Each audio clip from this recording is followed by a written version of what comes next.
Buenas tardes. Mi nombre es José Huerta y hoy voy a hablarles de los agentes que inciden en la salud de los trabajadores. Para ello, primero voy a recalcar la importancia de identificar los agentes contaminantes generadores de la patología laboral. Como es sabido, al desarrollar cualquier actividad laboral, se generan modificaciones en el ambiente de trabajo que originan estímulos agresivos para la salud de los trabajadores implicados. Estos estímulos reciben el nombre de contaminantes. Los contaminantes del ambiente laboral son aquellos agentes tanto físicos, químicos y biológicos capaces de modificar las condiciones ambientales del centro de trabajo, que ya sea por sus propiedades, concentración, nivel, así como tiempo de exposición a acción, pueden alterar la salud. Existen distintos tipos de agentes contaminantes. Primero contamos con los contaminantes químicos, los cuales son los constituidos por materia inerte y pueden presentarse en el aire en forma de moléculas individuales, por ejemplo en forma de gases o vapor, o bien pueden presentarse grupos de moléculas a los que denominaremos aerosoles. En pocas palabras, los contaminantes químicos son aquellas sustancias que pueden incorporarse al ambiente laboral y producir daños en la salud de los trabajadores a través del polvo, humo o gases, entre otros.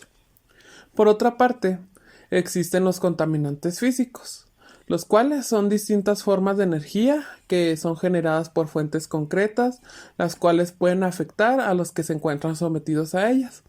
Estas energías pueden ser tanto mecánicas, térmicas o electromagnéticas. En otras palabras, son fuentes de energía que pueden afectar a los trabajadores, como ruido, vibraciones, temperatura, iluminación y radiaciones. Por último, se encuentran los contaminantes biológicos, los cuales abarcan a los seres vivos microscópicos, como por ejemplo los virus, hongos y bacterias, los cuales pueden estar presentes en el ambiente de trabajo y que por lo tanto son capaces de producir una enfermedad característica. Es decir, son seres vivos que pueden producir enfermedades infecciosas o alérgicas. Ahora, continuamos con los factores de riesgo laborales vinculados al microclima de trabajo, junto con los posibles daños a la salud. Con riesgos del ambiente o microclima de trabajo nos referimos al conjunto de factores presentes en cualquier medio en el que se encuentre el hombre, por ejemplo, iluminación, ventilación, ruido, humedad y temperatura. Cada uno posee valores mínimos y máximos dentro de los cuales el trabajador puede laborar sin que ocurra algún deterioro a su salud.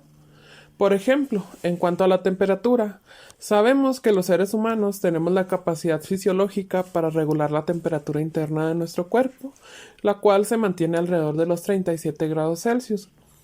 En los casos en que la temperatura corporal se eleva o cae exageradamente, el cuerpo reacciona originando enfermedades o incluso puede llegar a causar hasta la muerte.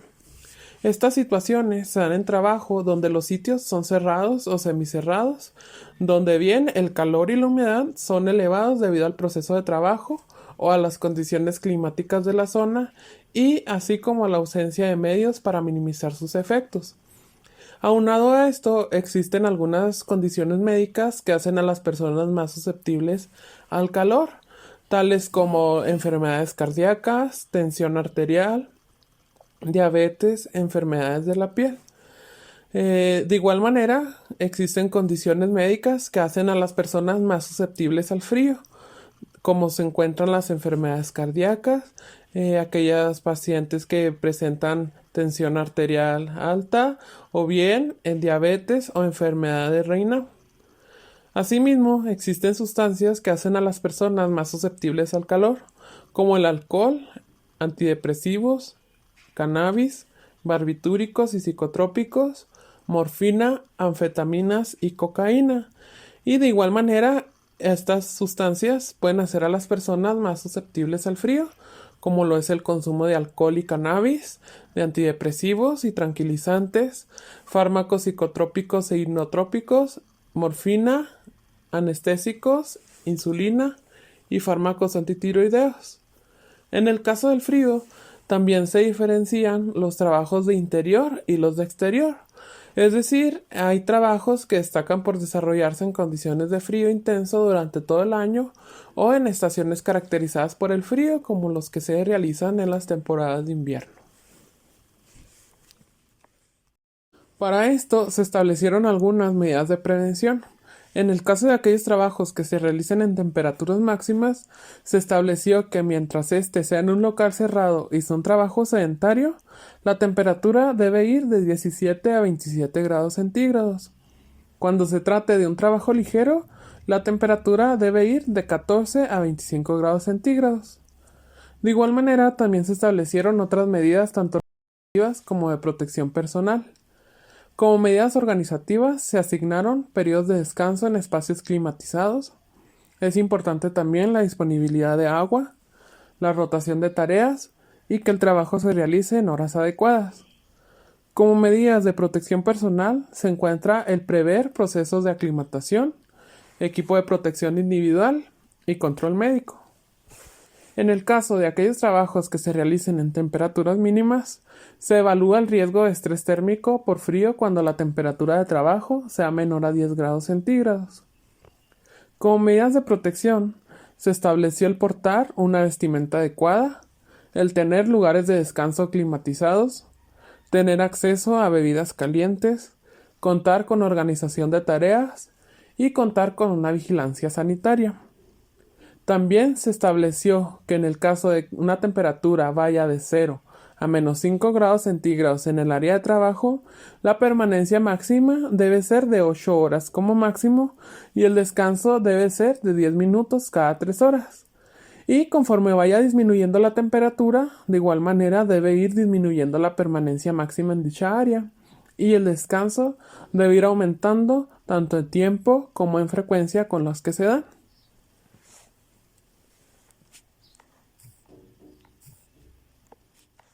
Otro factor es la humedad. Con humedad,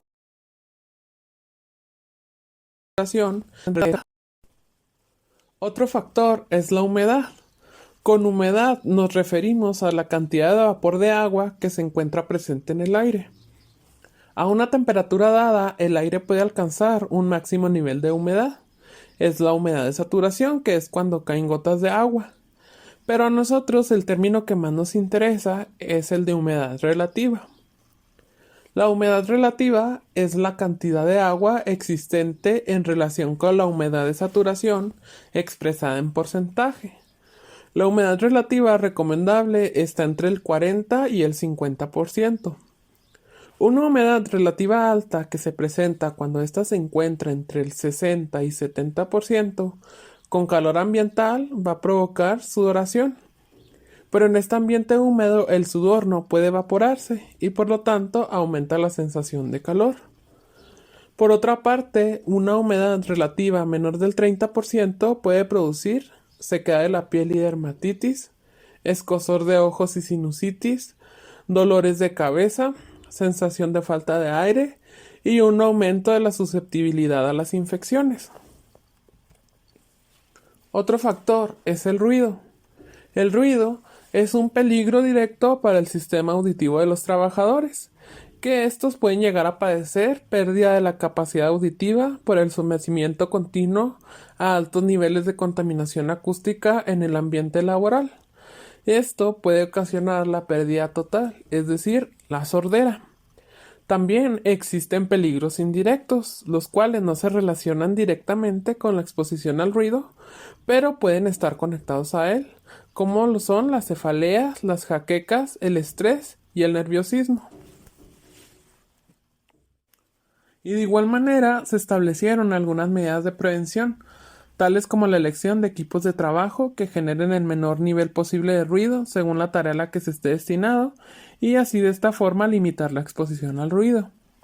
La disposición de los lugares y puestos de trabajo, información y formación para enseñar a los trabajadores a utilizar correctamente el equipo de trabajo y de esta forma reducir su exposición al ruido y como tal la reducción del ruido mediante la organización del trabajo. De esta manera se debe implementar la limitación de la duración e intensidad de la exposición, así como la ordenación adecuada del tiempo de trabajo. Otro factor es la iluminación en el puesto de trabajo. La normativa reglamentaria establece que cuando sea posible se utilice luz natural, ya que aquí puede surgir un síndrome, que es el síndrome de fatiga ocular, o también denominado como síndrome de fatiga visual. Este síndrome es reconocido por la Organización Internacional del Trabajo dentro del grupo de enfermedades laborales y se define como un conjunto de síntomas que van desde las molestias oculares como picor, ardor, sequedad, lagrimeo, parpadeo y dolor ocular, así como trastornos visuales como visión borrosa, visión fragmentada y diplopía. Incluso este puede producir síntomas extraoculares como lo es cefalea, vértigo, molestias cervicales y náuseas. Pero también hay que tener en cuenta que los cambios bruscos de iluminación pueden ser muy peligrosos. Por ejemplo, una iluminación inadecuada puede originar fatiga ocular, cansancio, dolor de cabeza, estrés y accidentes. Siendo más preciso, los trastornos oculares que pueden surgir son aquellos como dolor, inflamación de los párpados, fatiga ocular y visión borrosa. Y cuando exista ya fatiga general causada por la iluminación, esta se va a manifestar como una falta de energía y agotamiento. Pero también es muy importante tener en cuenta cuando la fatiga no es exclusiva a la iluminación.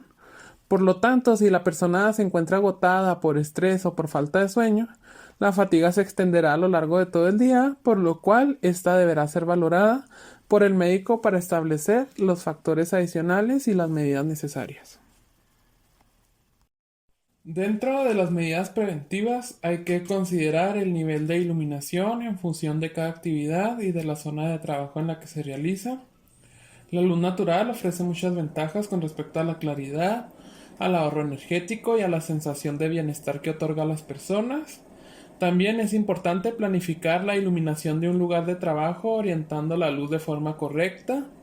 La luz debe de dirigirse de forma prioritaria hacia los materiales y objetos con los que trabajamos, pero teniendo precaución de orientar la iluminación localizada, evitando la formación de reflejos sobre el material. Otra medida es instalar iluminación localizada en aquellos puestos de trabajo que lo requieran. También hay que ser precavidos y reparar de inmediato los puntos de luz que presenten desperfectos o se encuentren dañados. Y también hay que considerar aspectos relacionados con el color, ya que este produce en el observador o trabajador reacciones psíquicas emocionales que pueden ser positivas o negativas. Otro factor es la ventilación. La ventilación natural, por lo regular, es insuficiente para lograr remover el aire contaminado de dentro del espacio y cambiarlo por aire fresco de afuera.